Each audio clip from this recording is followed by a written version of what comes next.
Hi, I'm Cecilia Dowdy. I'm a Christian fiction author. I wanted to talk a little bit about my reading choices throughout my life and the evolution of African American fiction. I'm older. I'm blunt about my age. I'm 58. I know people normally don't like to say their age, but it doesn't bother me.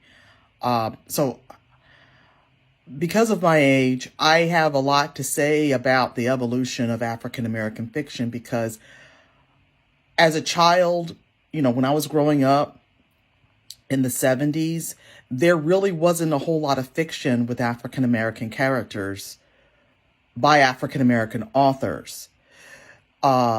One of the first books I remember reading with African American characters was there was a book called Sounder. And like I said, I don't know if these are considered classics or not, but there was a book called Sounder that I read, and it was really kind of dark, bleak, and it was historical. And there was another book that I read. It was a series. It was called, the author, her first name was Brenda, I believe. I don't remember her last name. The books were Ludell and Willie. And I remembered I was in middle school when I read these books, and the librarian recommended them to me because I'm African American. And something else you need to know about me, I didn't grow up like after my dad retired when I was 10.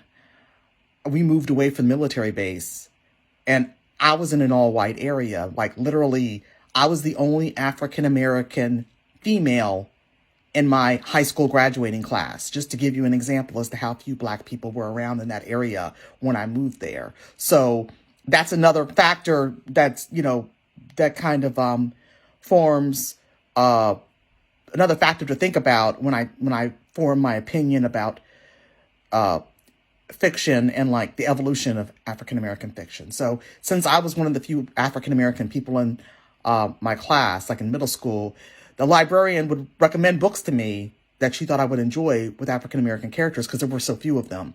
So I read Ludell and Willie. I read Sounder. And then there wasn't a whole lot of other books out there at the time. There may have been. Again, this is before the times of the internet because I just told you my age. So I was limited to what I could find. Now, I did read books with African American characters. Usually they were historicals and the characters were usually slaves. So that's just to give you another factor as to what I would read, another fact as to what I would read, growing up. But most of the books I ended up reading, the authors and the characters were usually Caucasian. I couldn't focus on just reading books with Black authors because they just weren't there. And I've never really been one to read a lot of nonfiction because I'm doing this for entertainment. So I'm going to want a novel. And if they're not there, what I ended up doing, I would read, like I said, like I just mentioned, I would read books by white authors.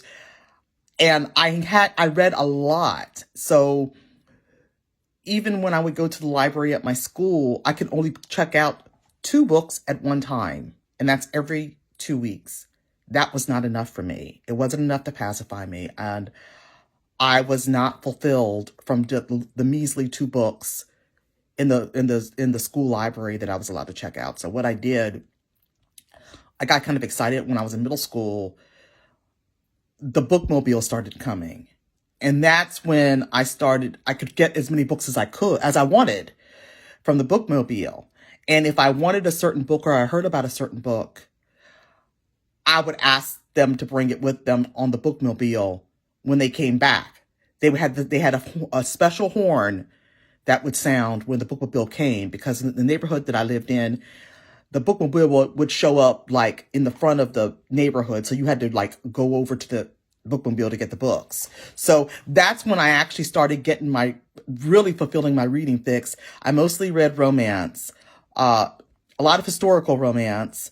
And in my younger years, I read a lot of Laura Ingalls Wilder. I read all those.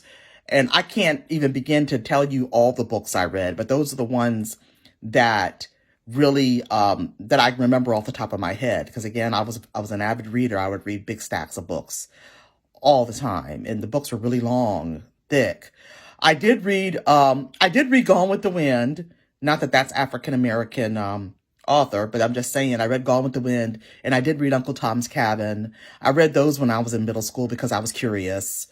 Um, then what I did as I got older, as far as reading, when I was in my 20s, my sister called me one night, and because she knew I was a big reader, but like I didn't read a whole lot of African American authors because they just weren't available. She told me about a woman named Terry McMillan, and she was telling me about this book called Disappearing Acts. She said, you should read it. It's by a Black author. It's really good. And she was like playing this book up. So I got the book and I read it and I loved it. I'm like, oh, we should have more books like this. Because when I say like this, it was a book about everyday people, like just some women and the problems that they have, modern women. The few African American books I'd read, they were either historical or they were just deep and dark. I wanted something that was like about modern characters, like living their life right now. Kind of like if you were to go to a movie, you would see something about, with modern people in it. That's what I wanted. And white authors you'd see books like that, but I didn't see any for black authors. So that was a book I really liked. And then when Waiting to Exhale came out, that was by Terry McMillan. That's when I noticed, like, I remembered I was on my way to New Zealand because I used to work for a travel agency and I used to travel a lot. I had borrowed the book from somebody, Waiting to Exhale, and I read it on the plane when I was traveling to New Zealand. And I thought that book was phenomenal. So that was, I believe, Terry McMillan's third book, second or third, I'm not sure. But when that book came out, from my recollection, again, I was still in my 20s. That's when I noticed, like, all these black women were like clamoring for this book because it was an untapped market. That's the way I interpreted it. It was an untapped market, and these black women clamored for this book like it was the best thing since sliced bread. I mean, they were like going gaga over this book because it was so phenomenal. And it was something that they didn't have access to before. And the publishers took notice. They noticed all these black women going crazy over this book, and they realized that they weren't catering to our needs. I have even heard that some publishers thought that black people did not read books, which I think is heartbreaking because I've spent a good portion of my life with my nose in a book. I'm going back to elementary school days. I mean, I've always loved to read.